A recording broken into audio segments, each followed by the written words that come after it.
Welcome everyone, my name is Mark and this is my channel Big Stick Aviation. In this lesson from FS Academy we will be doing some mountain flying. With mountain flying we have updrafts and downdrafts, hence the altitude is also concerned, which it will impact the airplane's performance, so you have to learn how to lean the mixture for the altitude that we have. So if you are ready to fly in the mountains, let's get started.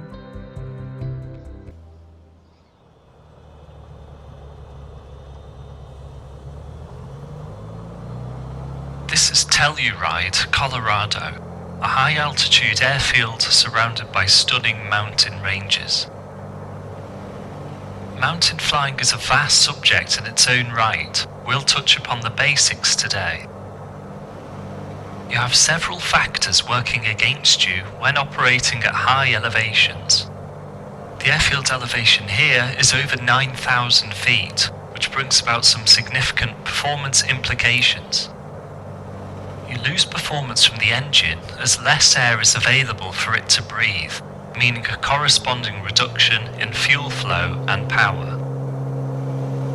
We've already leaned the mixture before departure to help optimize engine power.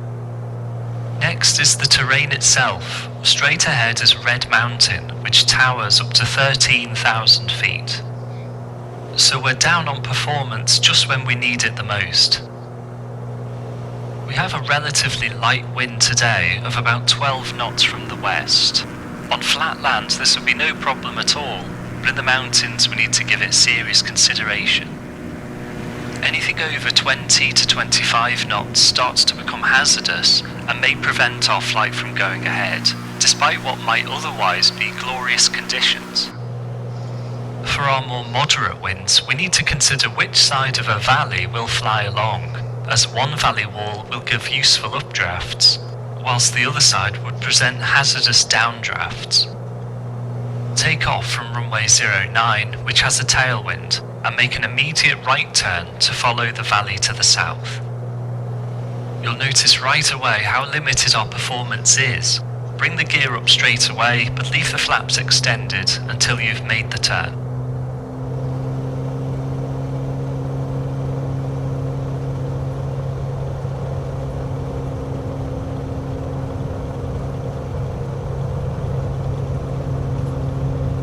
Airspeed's alive.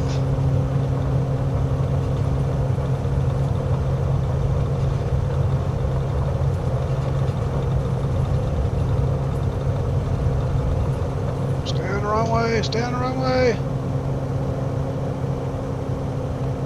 Ooh, that was a terrible takeoff.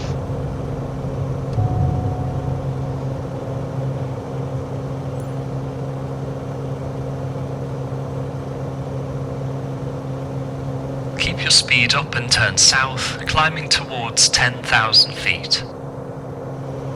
Flaps up. Sorry about that takeoff.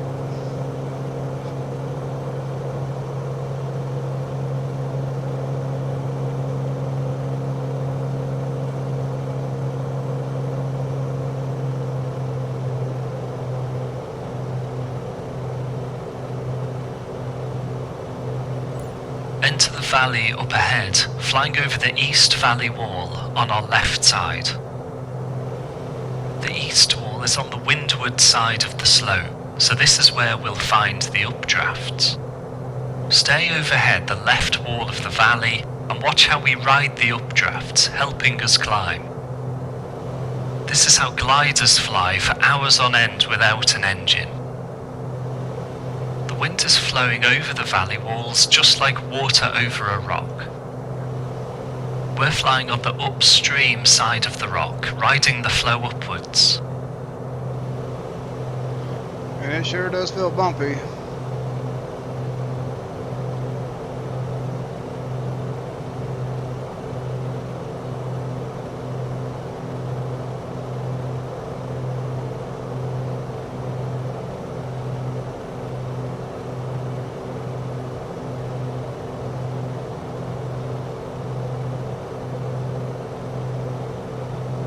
Follow the valley around to the left.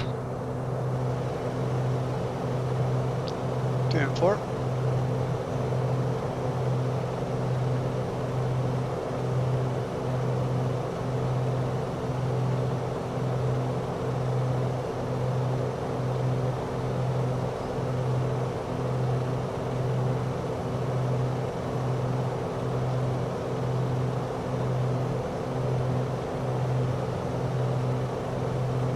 right here and fly through the gap towards the opening. Climb a little higher to give you more height. Alright, we'll fly through that gap. Trying to get some altitude.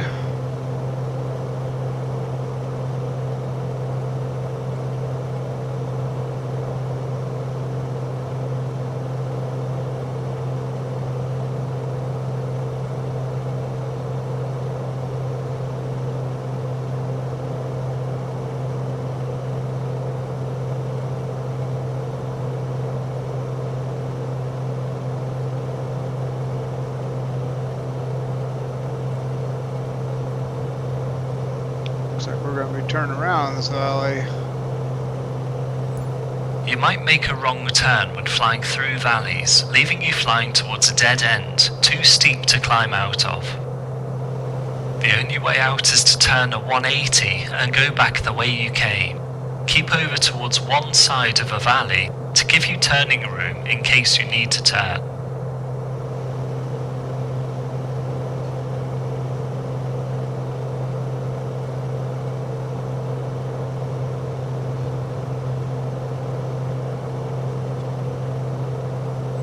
Use this wide space to practice a valley turn to the right. Notice how much room it takes up. Reducing your speed and extending flaps can reduce your turning radius if needed.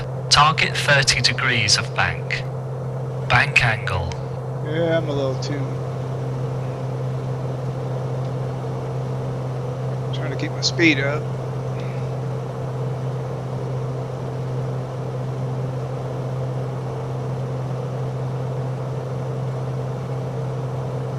Looks like we're gonna make her out. Fly through the gap again to leave the way we came in, again aiming for 10,000 feet.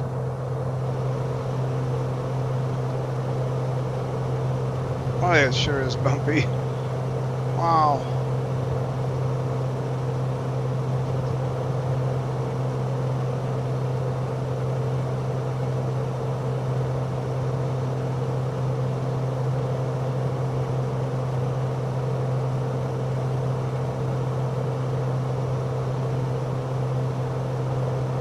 Now follow our valley around to the left. This time we'll fly on the western wall, again to our left.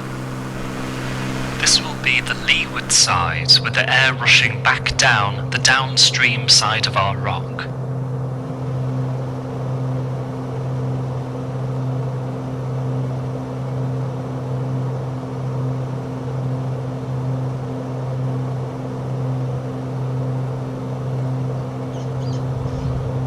Ooh, that was a little bit much of a turn. Follow the wall around to the right, back towards Telluride, staying over the left wall at 10,000 feet.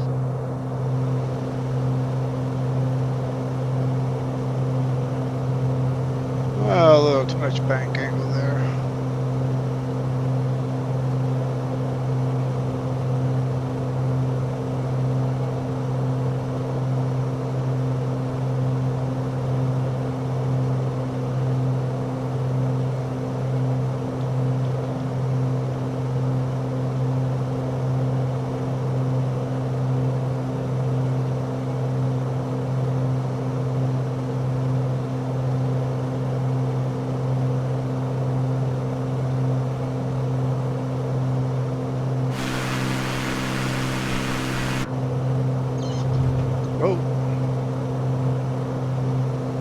Feel how we have a higher nose attitude and need to fight a waterfall of air to remain level.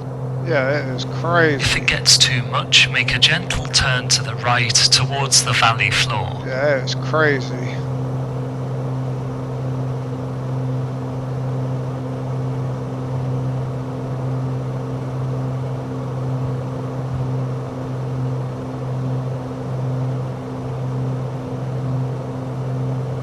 Make a long left turn here all the way around to heading 160, still targeting 10,000 feet.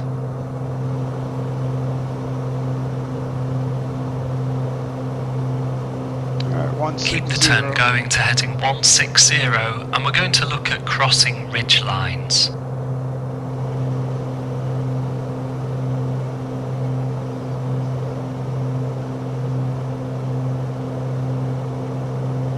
bank angle. Yeah, I'm gonna head Now to hold heading 160 and fly back towards our valley. When crossing a ridgeline, we approach from a 45-degree angle. This gives us more room to gain height and also make an escape turn away from the ridge easier in case things don't go to plan. Cross over the ridgeline ahead. We're crossing the ridge now, so the wind will start to change from an updraft to a downdraft.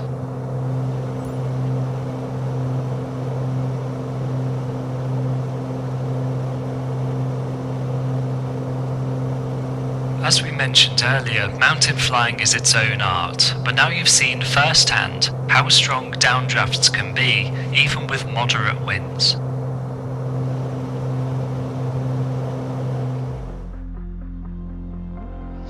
Alright, that's it for mountain flying. Sorry about that takeoff. Don't know what happened there, but anyway, if you like this video, hit like and subscribe, and I will see you in the next lesson. Thanks for watching.